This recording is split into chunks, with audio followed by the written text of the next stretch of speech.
حضرت شعیب علیہ السلام نے مناسب سمجھا کہ بچہ یعنی نوجوان اچھا ہے، اچھی صفات کا مالک ہے، طاقتور اور نوجوان بھی ہے، اگر بچی کی شادی اس سے کر دی جائے تو بہتر ہوگا۔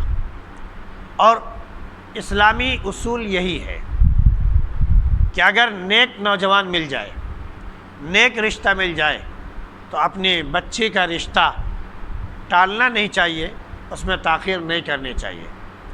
صرف مال و دولت دے کر رشتہ نہیں کرنا چاہیے، بلکہ اللہ کے نبی صلی اللہ علیہ وسلم نے 4 چیزوں کی طرف اشارہ فرمایا ہے، جو خاص طور سے لڑکیوں کے بارے میں فرمایا ہے کہ 4 چیزیں دیکھ کر شادی کی جاتی ہے۔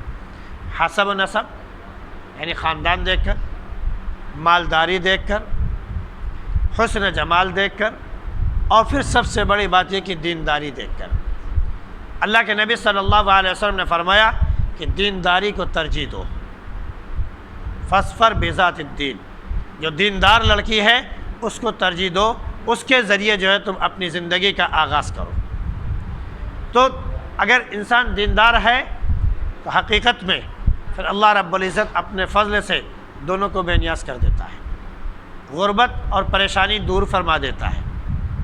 اللہ رب العزت نے ایک جگہ ارشاد فرمایا ہے جس کا مفہوم یہ ہے کہ وَإِن كُنتُمْ عَائِلَةً فَسَوْفَ يُغْنِيكُمُ اللَّهُ مِنْ فَضْلِهِ، اگر تم بے نیاز ہو، یعنی اگر تم تہی دامن ہو، تنگ دست ہو، مال نہیں ہے تمہارے پاس، تو اللہ رب العزت اپنے فضل سے تم کو مالدار کر دے گا۔ یہ شادی کے موقع پر ہی فرمایا ہے جہاں پر شادی کا ذکر آیا ہے۔ تو معلوم یہ ہوا کہ اگر رشتہ اچھا ہے اور دیندار اور اچھا رشتہ ہے تو شادی کر دینی چاہیے۔ اللہ کے نبی صلی اللہ علیہ وسلم کے پاس حضرت فاطمہ رضی اللہ عنہ کا رشتہ بہت سے لوگوں کے پاس سے آیا، بڑے بڑے مالداروں کے پاس سے بھی آیا، لیکن اللہ کے نبی صلی اللہ علیہ وسلم نے کسی کا رشتہ ابھی قبول نہیں کیا تھا، ہاں نہیں کہا تھا اپنے، لیکن کسی نے کہا کہ حضرت علی رضی اللہ عنہ سے کہ آپ بھی رشتہ ڈال دیجئے، ہو سکتا ہے قبول ہو جائے۔ نے کہا مجھے شرم آتی ہے کہیں اللہ کے نبی صلی اللہ علیہ وسلم انکار نہ کر دے، لیکن بہرحال لوگوں کے کہنے سے جب آپ وہاں پر گئے تو اللہ کے نبی صلی اللہ علیہ وسلم نے ان سے پوچھا کیا بات ہے؟ رشتے کے لیے؟ تمہارے شرم کے کچھ کہہ نہیں سکے، بس سر کہہ لیجئے ہلا دیا۔ اللہ کے نبی صلی اللہ علیہ وسلم نے پوچھا کیا تمہارے پاس کچھ ہے؟ اللہ کے رسول میرے پاس کچھ ہے نہیں، بس صرف ایک زیرہ ہے۔ آپ نے فرمایا کہ جاؤ زیرہ بیچ دو اور اپنی شادی کی تیاری کرو۔ علی رضی اللہ عنہ نے 400 درہم کی غالباً زیرہ بیچی تھی، عثمان رضی اللہ عنہ نے خریدی، آپ نے اس کے ذریعے شادی کا انتظام فرمایا اور آپ نے حضرت فاطمہ رضی اللہ عنہ کا نکاح علی رضی اللہ عنہ سے کر دیا۔